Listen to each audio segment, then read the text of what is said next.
নমস্কার। আজ ২৫শে জানুয়ারি, জাতীয় ভোটার দিবস। কিন্তু আক্ষেপের বিষয়ে আজ বাংলার ভোটাররা সুরক্ষিত নয়। নির্বাচন কমিশনের একাংশ এবং জনৈক স্যারের নাম ভাঙিয়ে বাংলার নিরীহ ভোটারদের হেনস্থা করা হচ্ছে। আমরা প্রশ্ন তুলছি, কার স্বার্থে এই ষড়যন্ত্র? কেন ভোটারদের মনে ভয় তৈরি করা হচ্ছে? বিজেপি এবং নির্বাচন কমিশনকে এর জবাব দিতে হবে।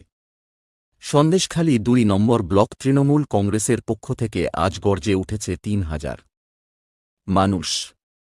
বিধায়ক সুকুমার মাহাতো এবং ব্লক সভাপতি দিলীপ মল্লিকের নেতৃত্বে আমাদের দাবি পরিষ্কার: ভোটারদের হেনস্থা বন্ধ করো, গণতন্ত্র রক্ষা করো।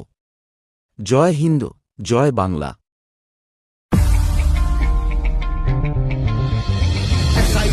এনআরসিতে ভয় পাবো না যেন, সময় আছে এখনো এই বাংলা মাকে যেন। জানবো আবার, লড়বো আবার, জিতবো আবার মাটি।